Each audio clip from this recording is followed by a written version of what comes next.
Welcome back to the Podunk Reef. A long overdue update here. So, last time we talked, I was fighting dinos. And so far, I've been successful. Now, they say nothing good happens fast in reefing. That's very true.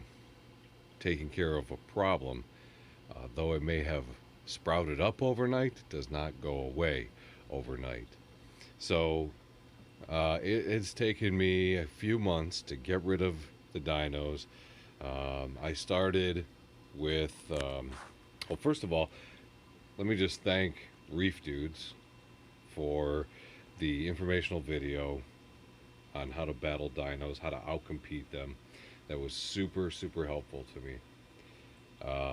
So what I started with doing was vacuuming the sand bed, blasting the rocks off, removing as much of it as I could by using my siphon hose, turkey baster, toothbrush, whatever I could do to get it off the rocks, get it off of the sand, get it off the damn coral.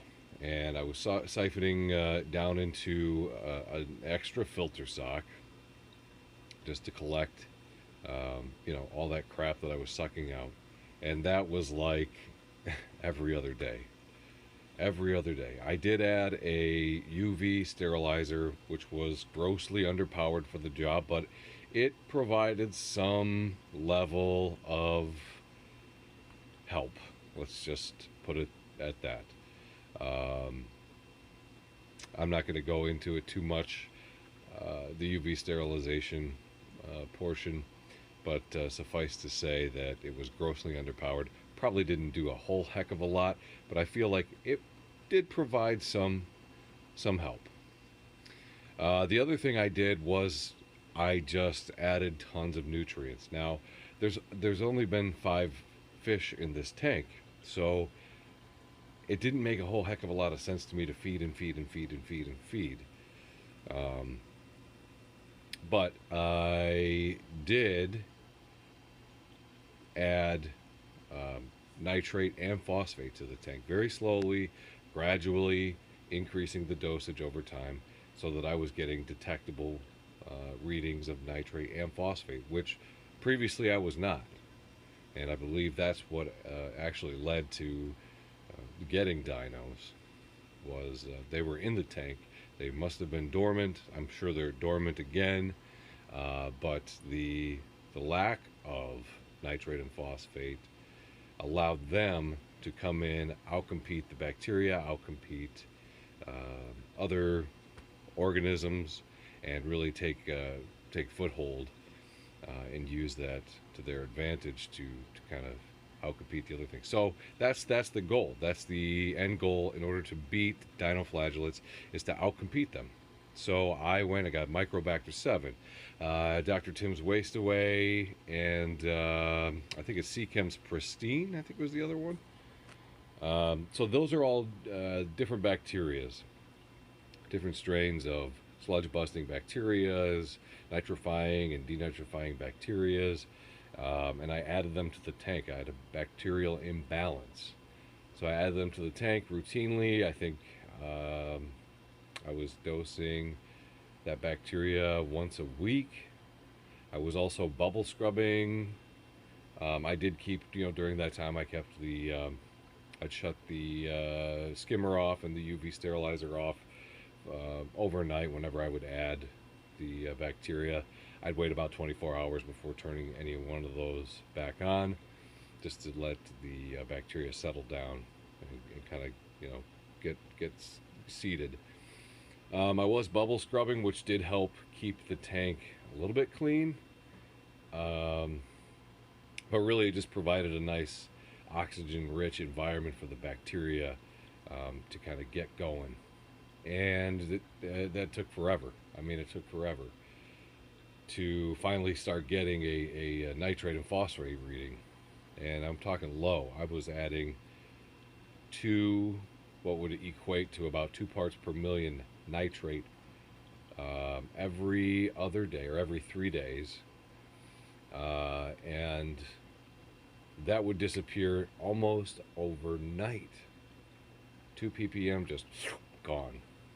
Then I was like 1 ppm of phosphate every 3 days as well, and that was also disappearing. So it took a while just to build up the nitrate and phosphate in the tank, so that I was getting a reading. And you don't want to do it fast, because if you and that was even aggressive. The 2 parts per million nitrate and the 1 part per million phosphate, that was aggressive, because once I did get a reading consistently, it was over 5 parts per million of nitrate, and almost 2.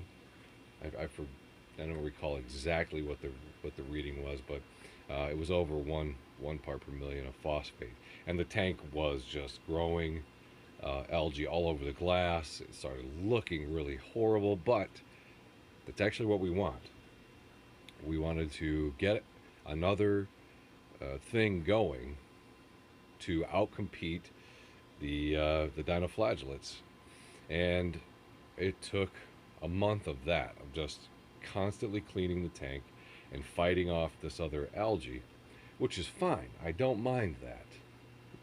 That other algae you can deal with. So what you end up doing is, uh, you know, taking one problem, which was the dinoflagellates, intentionally and very meticulously and carefully creating another problem that you can already solve. Your cleanup crew, bubble scrubbing, starting the reduction of certain nutrients in the tank will help you battle off the algae that you can that you can more naturally take care of. Excuse me. So you're kind of exchanging one problem for another, which is less deadly to the corals and less problematic for the fish. Uh, but what ended up happening was, once I solved one thing, then I got cyanobacteria back in the tank, which we can take care of cyanobacteria. I'd rather be dealing with that than a huge outbreak of dinoflagellates. So just have kind of finished off taking care of the dinoflagellates have been taken care of for a while now. They haven't come back in gosh, it's been probably a month and a half, 2 months now, and the cyanobacteria is really on its way out. There's some really tiny dusting down in the sand bed right over here, where it's really kind of a low flow area anyway. And I kind of manually stirred this portion of the sand bed. I need to re-up my cleanup crew and add some Nasarius snails to this area. But yeah, so dinoflagellates conquered. The long story, you're really exchanging one problem for another, and and just methodically working, progressing, backward, basically starting with a really bad problem to a not so super bad problem to a less severe problem, and you're just reducing the problematic algae one step at a time, until you can get it back to sort of like stasis, where you've got a balance of bacteria, you have a balance of nutrients in the tank,